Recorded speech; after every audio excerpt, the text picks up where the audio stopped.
Texture and imagery. আজকের ভিডিওর বিষয় হচ্ছে টেক্সচার অ্যান্ড ইমেজারি। আর টেক্সচার কি জিনিস, কি কাজে লাগে, কিভাবে আমরা এটা ব্যবহার করতে পারি, প্লাস ইমেজারি কি জিনিস, কি কাজে লাগে, কিভাবে আমরা এটা ব্যবহার করতে পারি, এইসবই আমরা আজকের ভিডিওতে বলতে যাচ্ছি। তো চলেন শুরু করা যাক। হ্যালো ডিজাইনার্স, আসসালামু আলাইকুম। কি অবস্থা সবার? আশা করি সবাই খুব খুব ভালো আছেন, আলহামদুলিল্লাহ। আর আজকে ভিডিওর মাধ্যমে আমরা আসলে গ্রাফিক ডিজাইনের এলিমেন্টস গুলা নিয়ে কথাবার্তা বন্ধ কইরা দিতেছি। অর্থাৎ আমরা গ্রাফিক ডিজাইন বেসিক এলিমেন্টস এর শেষ পর্যায়ে চলে আসছি। এখন মাত্র দুইটা এলিমেন্টস নিয়ে আমাদের কথা বলা বাকি।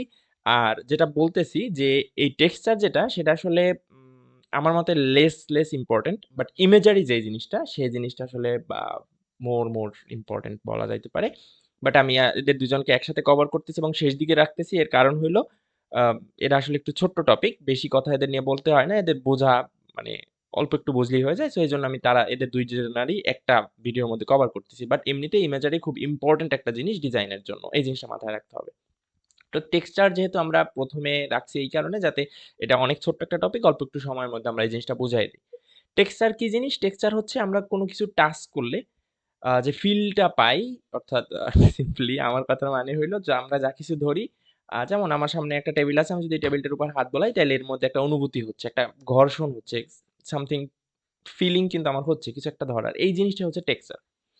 আর আমাদের বাস্তব জীবনে যা কিছু আছে সবকিছুর মধ্যে একটা টেক্সচার কিন্তু আছে, অর্থাৎ একেবারে মসৃণ কিন্তু কিছুই না, সবকিছুই আছে। আর হ্যাঁ, মসৃণ করা যাইতে পারে, বাট সেটা ভিন্ন আলোচনা। এখন কথা হলো, তাইলে ওই যে ছোট্ট ছোট্ট বা যেই পরিমাণ অংশ যেটা আমাদের হাতে অনুভূত হয়, ওই জিনিসটা হচ্ছে টেক্সচার। এখন ডিজাইনে এই জিনিসটা কিভাবে আসতে যাচ্ছে? ডিজাইন তো হাতে ধরার না ধরার ব্যাপার না, ডিজাইন হলো দেখার, পারসিভ করার একটা ব্যাপার। তাহলে ডিজাইনে আমরা কেন টেক্সচারের কথা নিয়ে আসলাম? তো এই কথার উত্তর হলো, আমরা টেক্সচার বিভিন্ন কাজে ব্যবহার করি, মানে বিভিন্ন প্রয়োজনে আমরা টেক্সচার ব্যবহার করি। কিরকম? যখন আমরা চাই একটা ন্যাচারাল ফিল দিতে, যদি আমরা এই ইমেজটার দিকে তাকাই, ইমেজটা একটা ভিনটেজ একটা ফিল দিতে চাচ্ছে, বোঝাইতে চাচ্ছে যে মেয়েটার হাতে একটা কাগজের টুকরা ছেঁড়া। এবং এই জিনিসটা যদি আমরা একটু এদিকেও দেখি, তাহলে মনে হইতেছে কি যে এই কাগজটা কিন্তু এই কাগজটারই অংশ, অর্থাৎ এর নিচে যে কাগজটা আছে সেই কাগজটারই অংশ, আবার এইখানটায় বোঝা যাচ্ছে, কারণ এইখানে টেক্সচারটা সেরকম। কোনো একটা মোটা কাগজ থেকে যদি উপরে একটা পার্ট তুইলা নেওয়া হয়, তাইলে যেই রকম টেক্সচার হয়, আমরা এই টেক্সচারটা এইখানে দেখছি। আবার মেয়েটার হাতেও ওই রকম বোঝাইতেছে, ওইখানে কাগজটা আইনা মেয়েটা এমনভাবে বোঝাইতেছে যে মেয়েটা একটা মানে মোটা কাগজ মেয়েটার পিছনে আছে, সেখান থেকে একটা পার্ট সে ছিঁড়া আইনা তার চোখগুলো ঢাইকা ফেলাইছে, এবং সেখানে এই লেখাটা দেখা যাচ্ছে। এই যে একটা ব্যাপার, এই যে এতক্ষণ আমি যে কথা বললাম যে এখানটায় দেখে আমরা বুঝতেছি ছেঁড়া, এবার এইখানটায় বুঝতেছি যে সেই কাগজটা, এটা আসলে কিভাবে বুঝতেছি? ইভেন এটা কিন্তু আসলে এরকমও না যে আ আ এটা আসলে রিয়েলি এরকম একটা পিকচার তুলছি আমরা, না, এটা ডিজাইন। ডিজাইনের মধ্যে এই টেক্সচার গুলা ব্যবহার করার কারণে আমরা এখন আমাদের মধ্যে একটা তৈরি হচ্ছে, একটা ইলিউশন তৈরি হচ্ছে যে না, এটা একটা রিয়াল একটা ইমেজ মনে হচ্ছে, বা এরকম একটা ব্যাপার। তো এখন আমার এই কথাগুলো বলার মানে হইলো, টেক্সচার দ্বারা আমরা কোনো কিছু যখন ন্যাচারাল, রিয়েলিস্টিক একটা ফিল আনতে চাই, তখন আমরা টেক্সচার ব্যবহার করি। এই টেক্সচার ব্যবহার করা ছাড়া কিন্তু এই জিনিসটা পসিবল না। এখন এইখানে আরো কিছু কথা আছে, যারা আমরা ইলাস্ট্রেশন করি তাদের কিন্তু টেক্সচারের একটা খুব ভালো জ্ঞান থাকতে হয়। আর নাইলে হয় কি, যখন আমরা টেক্সচার ছাড়া কোনো ডিজাইন করি বা ইলাস্ট্রেশন করি, তখন সেটা একটা কার্টুনিশ টাইপ চলে আসে। আমরা যদি একটু কার্টুনের কথা চিন্তা করি, আমার এখানে কার্টুনের ইমেজ আনা হয়নি, বাট যদি আমরা কার্টুনের কথা চিন্তা করি, তাহলে বুঝতে পারবো, দেখবো যে কার্টুনের মধ্যে ওরকম টেক্সচার কিন্তু থাকে না। কার্টুন ক্যারেক্টারগুলো জাস্ট কার্টুনিশ একটা ক্যারেক্টার। এই জিনিসটাই তাদেরকে কার্টুনিশ বানায়, যে তাদের মধ্যে টেক্সচার অনুপস্থিত। হ্যাঁ, এখন অনেকগুলা আসছে যে হাই লেভেলের কার্টুনগুলা, তাদের দেখবেন যে টেক্সচার, শ্যাডো সবকিছু রেডি থাকে। এই সবকিছুই আসলে আমাদের যে অনুভূতিটা হয়, এই টেক্সচারের কারণে হয়। সো টেক্সচার আমাদের জন্য ডিজাইনে, যদি আমরা কিছু ন্যাচারাল বা রিয়েলিস্টিক কিছু করতে চাই, তখন টেক্সচার আমাদের জন্য মোস্ট ইম্পর্ট্যান্ট একটা টুল, মানে একটা এলিমেন্টস আরকি। আ উম এইজন্য টেক্সচারে আমাদেরকে আসলেই কেয়ার করা উচিত। আচ্ছা, আমরা এখানে আরো কিছু উদাহরণ নিয়ে আসি। এখানে মাল্টি ডাইমেনশনাল একটা ব্যাপার আছে। এইখানে যে টেক্সচার গুলো ব্যবহার করা হয়েছে, সেই টেক্সচারটা ইজিলি বুঝাই দিতেছে যে এটা আসলে এমন একটা কিছু, যেটা আসলে 3D একটা লুক নিয়ে আসতেছে, বা 3D একটা ভাইব নিয়ে আসতেছে। এগুলো কিন্তু সিম্পল ডিজাইন। হ্যাঁ, টেক্সচার ছাড়াও এখানে আরেকটা জিনিস কাজ করতেছে, সেটা হচ্ছে শ্যাডো। শ্যাডোটা ছাড়া জিনিসটা পসিবল হতো না, বাট টেক্সচার জিনিসটা এটা আসলে রিয়েলিস্টিক একটা ফিল আনছে। এখন কথা হলো, আমরা কি শুধু রিয়েলিস্টিক করার জন্যই টেক্সচার ব্যবহার করে থাকি? এই যে এখানেও এরকম একটা ব্যাপার আমরা লক্ষ্য করতেছি, এই টেক্সচার গুলা এরকম করতেছে। বাট না, আমরা আসলে টেক্সচার গুলো ওইভাবে ব্যবহার করি না। আমার এই পার্টটার আজকের উদ্দেশ্য হলো সিম্পল, যখন আমরা ডিজাইন দেখব, ইনশাল্লাহ সামনে ডিজাইন তো অবভিয়াসলি রিসার্চ করতে হবে, তখন যেন আমরা বুঝতে পারি যে কোন ডিজাইনের টেক্সচার ব্যবহার করা হয়েছে। টেক্সচার আমরা অনেকগুলা দেখবো, যেমন ফুডের ডিজাইনে অনেক বেশি টেক্সচার দেখা যায়, টেক্সচার ব্যাকগ্রাউন্ড দেখা যায়। অনেক ক্ষেত্রে আমরা টেক্সচার ব্যাকগ্রাউন্ড করি। ভিনটেজ, এই যে এটার কথা বললাম, ভিনটেজ একটা স্টাইল করার জন্য, আদিম মানে পুরনো একটা স্টাইল করার জন্য বিশেষ ধরনের টেক্সচার ব্যবহার করা হয়।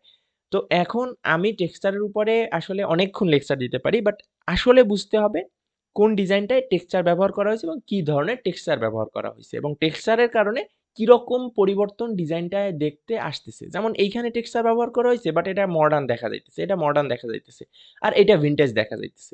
এর কারণ কালার কম্বি অবভিয়াসলি আছে, সাদা কালো একটা ভাইব চলে আসছে, একটা লুক, এবং টেক্সচারটাও সেরকম ব্যবহার করা হয়েছে, ওল্ড স্কুল টাইপের একটা টেক্সচার। তো মানে ওল্ড টাইপের একটা টেক্সচার।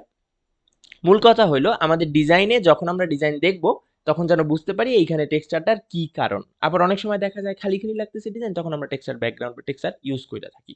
সো এই টেক্সচারকে আমাদের চিন্তা ভাবনা করে ব্যবহার করতে হবে, এবং আমরা যখন ডিজাইন দেখব তখন আমরা বুঝবো, বোঝার চেষ্টা করব যে এইখানে টেক্সচার ব্যবহার করা কেন হয়েছে, যদি করা হয়ে থাকে ইভেন প্রথমে বুঝতে হবে যে টেক্সচার ব্যবহার করা হয়েছে। অনেক সময় টেক্সচার ব্যবহার করা হয় না, তো বেশিরভাগ ক্ষেত্রে আমরা টেক্সচার ব্যবহার করি না, বাট টেক্সচার খুব স্পেসিফিক্যালি ব্যবহার করার জন্য একটা এলিমেন্টস, এই জিনিসটা মাথায় রাখতে হবে। আর একটা ব্যাপার, টেক্সচার আসলে অনেক সময় রিপিটেশনও হইতে পারে। আমি এর আগের ভিডিওটায় যারা প্যাটার্নের দেখছেন, তো সেখানে কিন্তু আমি দেখাইছিলাম যে আমি আমার একটা আলফিউমের একটা ছিল, সেটা আনা উচিত ছিল আমার, সরি। বাট সেখানে আমি কিন্তু দেখাইছিলাম যে একটা ওয়েভি লেন্থ, যারা ভিডিওটা দেখছেন তারা ওইখানে দেখছেন যে একটা ওয়েভি লেন্থ, যখন এটার প্যাকেজিং ডিজাইনটা করা হয়েছে তখন কিন্তু ওইটা একটা টেক্সচার আকারে আসছে, অর্থাৎ ওইটার উপর হাত বুলাইলে এই ফিলটা তারা পাইবে যে হ্যাঁ এটা এরকম। আমরা এরকম প্যাকেজিং কিন্তু দেখছি, যে যেটার উপরে এরকম একটা এই টেক্সচার অবস্থা থাকে তাদের লোগো বা যে কোনো কারণে। তো সেক্ষেত্রে বলা যায় টেক্সচার আসলে রিপিটেশন, অর্থাৎ সেম জিনিসে রিপিটেশন করে আমরা যেরকম প্যাটার্ন তৈরি করি, সেই প্যাটার্নই আসলে ক্ষুদ্র একেবারে ছোট্ট অবস্থায় নিয়ে আমরা সুন্দর মতন, বা এটা অনেক সময় রিপিটেশন হইতেও পারে নাও হইতে পারে, বাট রিপিটেশন হইতে পারে এটা বলা, যে এটা রিপিটেশনই হবে এমন না, হইতে পারে না হইতে পারে। তো আমরা টেক্সচারকে ওই প্যাটার্নকেই আমরা অনেক সময় আবার টেক্সচার হিসাবে ইউজ করতে পারি।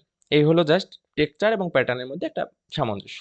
সো টেক্সচার হলো এমন একটা এলিমেন্ট যেটা ডিজাইনের স্পেসিফিক কিছু কাজের জন্য ব্যবহার হয়ে থাকে, এবং আমাদের এই জিনিসটা বুঝতে হবে কোথায় টেক্সচার ব্যবহার করলে ভালো লাগবে, কোথায় না।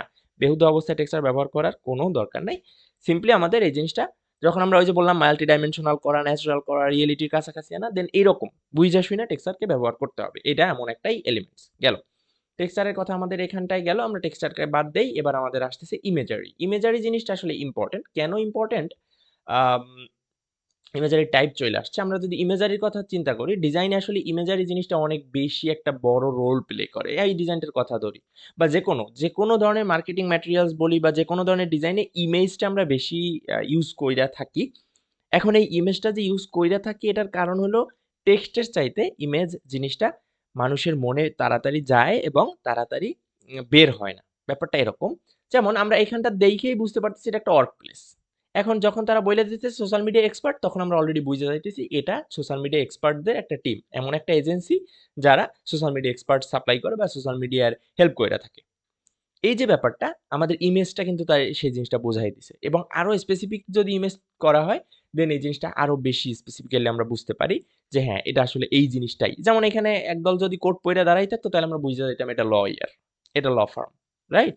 সো ইমেজারি একটা খুব বড় রোল প্লে করে। এবার আসি আমরা ইমেজারি কি কি টাইপের ইমেজারি আমরা ব্যবহার করি সেটা। ইমেজারির মধ্যে আমরা আছে ৪টা টাইপ। প্রথমটা হলো ফটোস, যেটা আমরা এই ডিজাইনটা ব্যবহার করছি, বা ইভেন অনেক অনেক ডিজাইনে আমরা অনেক বেশি ব্যবহার কইরা থাকি, সেটা হচ্ছে ফটোস। সরাসরি কোনো ইমেজ মানে পিকচার। এরপর আসতেছে ইলাস্ট্রেশন। হ্যাঁ, ইলাস্ট্রেশন কিন্তু ডিজাইনে ব্যবহার হইতে পারে। যেমন আমরা ল্যান্ডিং পেজটা দেখি এখানে, বিউটিফুল ল্যান্ডিং পেজ, কাদের মনে নেই আমার, যার এটা তার মেবি ড্রিবলের কোনো কাজ, তো ক্রেডিটও তার, যেই করছে। খুবই সুন্দর একটা ডিজাইন, আমার কাছে ভালো লাগছে বিষয়টা, চমৎকার লাগছে ইউএক্স এর এই ডিজাইনটা। তো দেখি এইখানটায় কিন্তু আমরা ইলাস্ট্রেশন ব্যবহার করতেছি, রাইট? এই যে এই জিনিসটা বা এই যে ইমেজারিটা, এটা কিন্তু ইলাস্ট্রেশন। সো ইমেজারি ইলাস্ট্রেশন টাইপের হইতে পারে, ফটো হইবে তা না, শুধুমাত্র ফটো না, ইলাস্ট্রেশন টাইপের ইমেজারি হইতে পারে। এই হচ্ছে তার উদাহরণ, ইমেজারি টাইপের মানে ইলাস্ট্রেশন টাইপের ইমেজারি। আচ্ছা, এরপর দেখি আমরা ৩ নাম্বার, সেটা হচ্ছে ড্রয়িংস। আমরা অনেক সময় ড্রয়িংসকে ব্যবহার করতে পারি ইমেজিং, মানে আমাদের ইমেজারি হিসাবে। যেমন আমরা টি শার্ট ডিজাইনটার দিকে তাকাই, এটা কিন্তু একটা ড্রয়িংস, রাইট? এইটাই আমাদের ইমেজ হিসাবে কাজ করতেছে, এখানে ইমেজারি হিসাবে কাজ করতেছে আমাদের ইভেন আরো আছে। অনেক জায়গায় দেখা যায় অনেক জায়গায় আম বেসিক ব্র্যান্ডিং এর জন্য ড্রয়িংস ব্যবহার করে। মানে ড্রয়িংটাই হচ্ছে তাদের ব্র্যান্ডিং। যেমন এমন একটা ব্র্যান্ড হয়তো তারা আর্ট অ্যান্ড ক্রাফট নিয়ে কাজ করে। তাদের ড্রয়িংই তাদের ব্র্যান্ডিং। সো সেখানটায় এই ড্রয়িং জিনিসটা তারা তাদের ইমেজারি হিসেবে ব্যবহার করে। সব জায়গায় তারা এরকম ব্যবহার করতে পারে। এখন ব্যাপারটা বোঝানো হইতেছে এইটা, যখন আমরা ইমেজারি বলি তখন আমরা আসলে কি বোঝাই এবং সেটা কি কাজে লাগতে পারে। আমরা ইনশাল্লাহ ব্র্যান্ডিং যখন বুঝবো, আরো সবকিছু যখন বুঝবো, তখন এই জিনিসগুলো আরো ক্লিয়ার হবে। এখন আপনারা জাস্ট ধারণাটা নিয়ে রাখেন, সামনে পড়লে যাতে এই জিনিসটা মনে পড়ে, ও আচ্ছা এইটা তাইলে ওইটা। রাইট? এই হলো এতটুকু কাজ। এখন বারবার ২-৩ বার ভিডিওটা দেইখা বুইঝা রাখেন এর কার কি নাম এবং কার কি কোন সিস্টেমে এই জিনিসটা ব্যবহার হইতেছে, এতটুকু। আচ্ছা, এরপর আমরা আসতেছি গ্রাফিক্স। গ্রাফিক্স এলিমেন্টস গুলা কি? আমরা যদি এইখানের কথাই ধরি, এইখানে এই সেম জিনিসটাই কিন্তু আমরা এগুলার বলা যাইতে পারে গ্রাফিক এলিমেন্ট। আচ্ছা, এর চাইতেও স্পেসিফিক্যালি যদি আমরা বলি, এই আইকন গুলা হচ্ছে গ্রাফিক এলিমেন্টস। অর্থাৎ আমরা সিম্পল আমরা এরকম একটা ঘরের এই যে এই আইকনটা দিলাম অ্যাড্রেস আইকন। আমরা এটা দিয়ে বোঝাইতেছি যে এইখানটায় তোমার অ্যাড্রেসটা থাকবে। এইটা কলের আইকন। আমরা বোঝাইতেছি যে ফোন নাম্বারটা এইখানে থাকবে। অর্থাৎ এই যে আইকনগুলা, এই যে গ্রাফিক এলিমেন্টস গুলা এগুলো কিন্তু আমরা গ্রাফিক মানে ডিজাইন কইরা নিছি নিজেরা। কইরা তারপর ব্যবহার করি। এরকম করি আমরা। তো এই যে এই এলিমেন্টস গুলো এগুলো গ্রাফিক্যাল এলিমেন্টস বা গ্রাফিক্স, এই গ্রাফিক্স গুলাকে আমরা ব্যবহার করি অ্যাজ এ ইমেজারি। যেমন আমরা এই যে এইখানটা দেখি, এই যে একটা ইনফোগ্রাফিক্স, চমৎকার একটা ইনফোগ্রাফিক্স করছে। এখানে সবগুলা কিন্তু গ্রাফিক এলিমেন্টস। এই যে যা কিছু দেখতেছি ফোন টোন সবকিছু গ্রাফিক্যাল এলিমেন্টস। এগুলা আমরা ব্যবহার করতেছি ইমেজারি হিসাবে। যেমন এই পাই চার্টটার কথা ধরি, এইটার কথা ধরি। আমরা এইটা দিয়ে ইজিলি বুঝাই দিতেছি যে কত পার্সেন্ট কি এই সেই সবকিছু কিন্তু ইজিলি আমরা বুঝাই দিতেছি। সো এইটাও ইমেজারির কাজ কিন্তু খুব সুন্দরভাবে করতেছে। আবার এই যে এখানটায় দেখাইতেছি। এই যে আইকনগুলা, সোশ্যাল মিডিয়ার এই যে আইকনগুলো এগুলাও কিন্তু সেই গ্রাফিক এলিমেন্টস এর মধ্যে পড়তেছে। লোগো গ্রাফিক্স ডিজাইনের কিন্তু আন্ডারে। সো এই লোগোগুলা আমাদের এখানে ইমেজারি হিসাবে কাজ করতেছে। আমরা এখানে বুঝাই দিতেছি আর ই অন সোশ্যাল মিডিয়া, এই যে কথাবার্তা সকল সোশ্যাল মিডিয়ার এই পিকচার গুলা, এই ফটোগুলা বা ইমেজগুলা বা গ্রাফিক এলিমেন্টস গুলা এগুলো কিন্তু একটা ইমেজারি হিসাবে কাজ করতেছে। সো আমরা ইমেজারির কথা যদি বলি, এই জিনিসগুলা আমাদের ইমেজারি আন্ডারে আসতেছে। এবং আমরা ইমেজারি কেন চিন্তা করবো এটা নিয়ে, আমি তো সেটা বললাম যে কোনো টেক্সটের চাইতে ইমেজ অনেক বেশি মানুষের কাছে গ্রহণযোগ্য। অর্থাৎ মানুষ খুব সহজে এটা নিতে পারে এবং খুব সহজে ভোলে না। So it's easy. ওকে? এবারে তাইলে আমরা আজকের ভিডিওর একটু রিক্যাপ করি যে আমরা আসলে টেক্সচার পড়লাম এবং ইমেজারি পড়লাম। ২ টা জিনিস ইম্পোর্টেন্ট। ইমেজারি মোস্ট ইম্পোর্টেন্ট একটা এলিমেন্টস ডিজাইনের জন্য। আর এইটুকু বুঝলেই আসলে আমাদের ইমেজারি ব্যাপারটা ক্লিয়ার হয়ে যাবে যে ইমেজারি কিভাবে এবং কোন জিনিসগুলো আসলে ইমেজারির আন্ডারে আসে। এইটুকুই ছিল। আর এটা হচ্ছে ব্র্যান্ডিং এর জন্য ইমেজারি তো মোস্ট ইম্পোর্টেন্ট একটা ব্যাপার। যখন আমরা লোগো ডিজাইন এবং ব্র্যান্ড আইডেন্টিটি ডিজাইন নিয়ে কথা বলব, তখন ইনশাআল্লাহ এটা পুরা ডিটেইলসে শিখবো ইনশাআল্লাহ। তাইলে আপাতত এটা নিয়ে আমরা এতটুকু বুঝে রাখি এবং প্র্যাকটিস করতে থাকি, দেখতে থাকি, শিখতে থাকি। আর হ্যাঁ, এর মাধ্যমে আমাদের ইলাস্ট্রেটরে মানে এই ভিডিওটার মাধ্যমে আমাদের ইলাস্ট্রেটর বলতেছি, গ্রাফিক ডিজাইনের বেসিক এলিমেন্টস নিয়ে কিন্তু সবগুলা ধারণা হয়ে গেল। যারা এই ভিডিওগুলা পুরা দেখে আসছেন, আশা করি তাদের মাথায় সবকিছু ঢুকছে ইনশাআল্লাহ। আর যদি না হয় অবভিয়াসলি এইচআর ডিজাইন তো আপনার সাথে আছেই। আর ভিডিওগুলা ১ বার ২ বার না ৩-৪ বার হইলেও দেখবেন। যতক্ষণ না প্রত্যেকটা কনসেপ্ট ক্লিয়ার হয়ে যাইতেছে ততক্ষণ নো স্কিপ। ওকে? দেইখা শিখতে পারলে 100% গ্যারান্টি দিতেছি। এরপর আপনার গ্রাফিক ডিজাইনের বেসিকটা ইনশাআল্লাহ কংক্রিটের মতন মজবুত হবে। এর বাইরে আর কিচ্ছু লাগবে না। সিম্পলি ভিডিওটাগুলা যদি আপনারা পুরো ফলো করেন দেখবেন ডান। তো এটাই ছিল আমাদের। এখন এলিমেন্টস গুলা এটার একটা প্লে লিস্ট আছে। যারা প্লে লিস্ট ধইরা দেখতেছেন না, এমনিতে একটা দেখতেছেন, তাদেরকে এখন যে প্লে লিস্ট আসতে যাচ্ছে বাম পাশে, ওইটা দেখে সিম্পলি এই প্লে লিস্টটা দেখে নিবেন। আর হ্যাঁ, আমরা এরপর থেকে ব্যালেন্স নিয়ে কথা বলা শুরু করব, গ্রাফিক ডিজাইন প্রিন্সিপলস। আর সেটা আমরা পরের ভিডিওতে পাবো ইনশাআল্লাহ।